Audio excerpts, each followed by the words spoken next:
पूर्ण प्रयास करूंगा और सदन की कार्रवाई नियमों के अनुरूप, जो हमारे यहाँ के कन्वेंशंस हैं, प्रेसिडेंट्स हैं, उनके अनुरूप वो कार्रवाई होगी, चलेगी और सदन की मान मर्यादा को बरकरार रखने का पूरा जो जिम्मेवारी मुझ पर आई है उसको मैं करूँगा। संविधान की बात करें तो विपक्ष एक काफ़ी अभिन्न अंग होता है और ऐसे में इससे पहले की अगर बात करें पूर्व जो विधानसभा अध्यक्ष है विपिन सिंह परमार जी, उन पर भी कांग्रेस कहीं ना कहीं आरोप लगाते आई थी कि जो विपक्ष है उनको बोलने का मौका नहीं देती। ऐसा इस सदन में देखने को मिला। धर्मशाला की बात करें, वैसे तो दूसरी राजधानी का दर्जा हिमाचल प्रदेश के धर्मशाला को दिया गया है, मगर विधानसभा की बात करें तो वहाँ काफ़ी अमूमन देखने को मिलता है, काफ़ी कम समय यहाँ पे मिलता है। लोग अपने नेताओं से, अपने जितने भी प्रतिनिधि उनसे नहीं मिल पाते, तो ये समय आपके जो कार्यकाल है उसमें बढ़ाया जा सकता है। और बतौर अध्यक्ष मुझे चंबा जिला के विकास के लिए किन योजनाओं की प्राथमिकता रखनी है, मैं चुने हुए विधायकों के साथ भी चर्चा करूंगा। तो अध्यक्ष होने के नाते आप विधायक भी हैं अपने क्षेत्र के, तो किस तरह से उनकी प्रॉब्लम्स को सॉल्व कर पाएंगे? क्योंकि हाल ही में बात की जाए तो एक बड़ी आपदा वहाँ पे आई थी, तो उन लोगों के लिए, अपने क्षेत्र के लोगों के लिए क्या कुछ खास तौर पर आपके लिए किया जाए? क्योंकि मैं पहले तो विधायक हूँ, उसके बाद अध्यक्ष हूँ जी, तो विधायक होने के नाते चुनाव क्षेत्र के प्रति मेरी जिम्मेवारी विशेष है। कुंदन ज्वेलर्स धर्मशाला गद्दी संस्कृति से जुड़ा चांदी का हर एक गहना यहाँ उपलब्ध है। यहाँ आपको ऑर्डर पर बने अपने गहनों की निःशुल्क डिलीवरी भी करवा दी जाएगी। जैसा कि आपको ज्ञात है, हिमाचल प्रदेश में कांग्रेस पार्टी की सरकार बनते ही 14वीं विधानसभा का पहला सत्र का जो था आयोजन पिछले कल से किया गया, तो आज इस शीतकालीन सत्र का दूसरा दिन था। कुछ बातचीत जो है आज, जो अगर पिछले कल की बात की जाए तो पिछले कल जो विधानसभा अध्यक्ष का उनका नामांकन जो था किया गया था और आज उनकी नियुक्ति जो है कर दी गई है। भटियात विधानसभा क्षेत्र के कुलदीप पठानिया को एक बड़ी जिम्मेदारी जो है कांग्रेस पार्टी ने दी है, विधानसभा अध्यक्ष के रूप में उनको चुना गया है। कुछ बातचीत उनसे करते हैं, किस तरह से इस जिम्मेदारी को निभाएंगे। पूर्ण प्रयास करूँगा और सदन की कार्रवाई नियमों के अनुरूप, जो हमारे यहाँ के कन्वेंशंस हैं, प्रेसिडेंट्स हैं, उनके अनुरूप वो कार्रवाई होगी, चलेगी और सदन की मान मर्यादा को बरकरार रखने का पूरा जो जिम्मेवारी मुझ पर आई है उसको मैं करूँगा। जी सर, भटियात विधानसभा क्षेत्र की बात करें तो 5वीं बार आपको एक बार फिर से जनता ने मौका दिया विधानसभा में आने का, तो अध्यक्ष होने के नाते आप विधायक भी हैं अपने क्षेत्र के, तो किस तरह से उनकी प्रॉब्लम्स को सॉल्व कर पाएंगे? क्योंकि हाल ही में बात की जाए तो एक बड़ी आपदा वहाँ पे आई थी, तो उन लोगों के लिए, अपने क्षेत्र के लोगों के लिए क्या कुछ खास तौर पे आपके लिए किया जाएगा, आपके द्वारा किया जाएगा? क्योंकि मैं पहले तो विधायक हूँ, उसके बाद अध्यक्ष हूँ जी, तो विधायक होने के नाते चुनाव क्षेत्र के प्रति मेरी जिम्मेवारी विशेष है जी। अतिरिक्त जिम्मेवारी जिला चंबा के 5 विधानसभा क्षेत्रों के प्रति है। वहाँ पर 2 कांग्रेस के हैं, 3 भारतीय जनता पार्टी से जुड़े हुए विधायक हैं जो इस माननीय सदन में अपने अपने विचारों की अभिव्यक्ति करेंगे।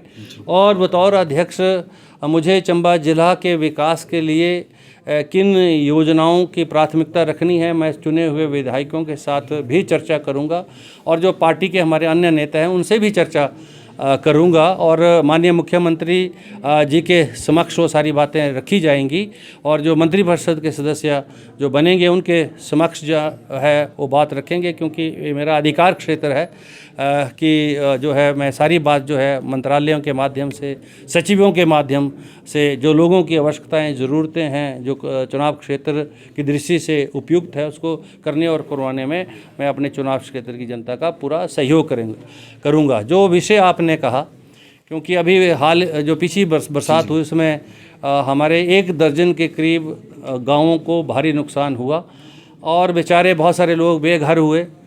आज तक जो रिलीफ के अलावा उनको कुछ मिला नहीं, क्योंकि मकान बनने के लिए 2-2 बिस्वे ज़मीन की आवश्यकता है।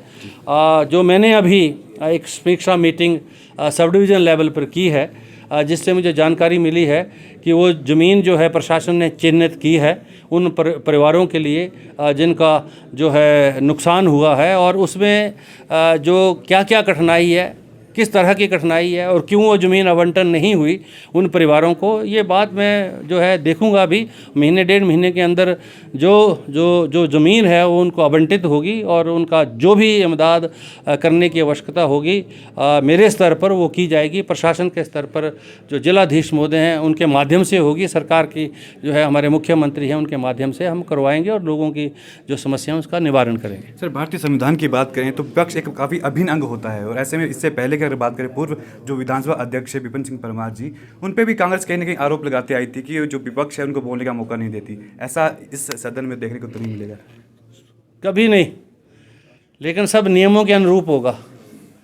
जो किसी को अपनी बात रखनी है वो नियम के अंदर ही रखी जाएगी, क्योंकि यहाँ जीरो आवर नहीं है और हर विषय के ऊपर उठकर बोलने का यहाँ ना कोई कन्वेंशन है ना कोई प्रेसिडेंट है।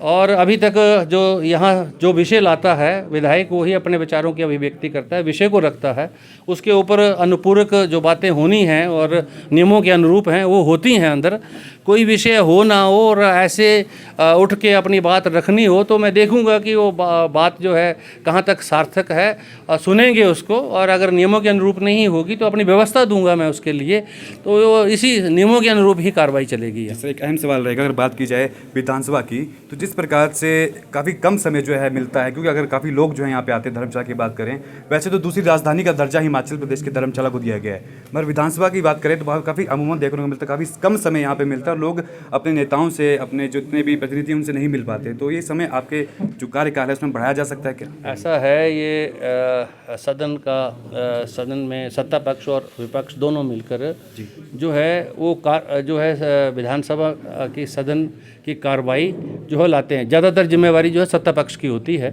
तो विषय सत्ता पक्ष लाता है, और जब कभी सेशन ज़्यादा हो तो नियमों के अनुरूप बहुत सारे विषय जो सत्ता पक्ष नहीं लाता है वो विपक्ष के माध्यम से उठते हैं, नियमों के अनुरूप उठते हैं, चर्चा होती है, और जहाँ जहाँ आवश्यकता होती है वो पास भी होते हैं, और जहाँ वोट की आवश्यकता होती है वोट के, क्योंकि लोकतंत्र है, प्रजातंत्र है, वोट के माध्यम से ही प्रस्ताव जो है मंजूर होते हैं, रिजेक्ट होते हैं, वो सारी प्रक्रियाएं की जाएंगी। और 35 सीटिंग अभी तक जो है होती हैं, तो अभी पिछली सरकार जो यहाँ से भारतीय जनता पार्टी की रही है, मेरे ख्याल मात्र 20-22 सीटिंग्स हुई हैं। अभी जो सरकार है उसको बने 20-22 दिन हुए हैं, उनके पास विषय है नहीं है अभी ऐसे जो है कहीं जो है यहाँ लाए गए। 3 दिन का सिर्फ सत्र था और उसमें जो विषय थे वो 3 दिन के अंदर जो है उनकी समाप्ति हो सकती है, इसलिए 3 दिन का सत्र रहा है। जहाँ विषय ज़्यादा आएंगे तो आगे हो जाएगा, 5 दिन का भी हो जाएगा, 6 का भी होगा, ज़रूरत पड़ी तो ये जो अवधि 35 दिन की 40 भी कर दी जाएगी, उसमें तो कोई ऐसी बात नहीं है। वो माननीय सदन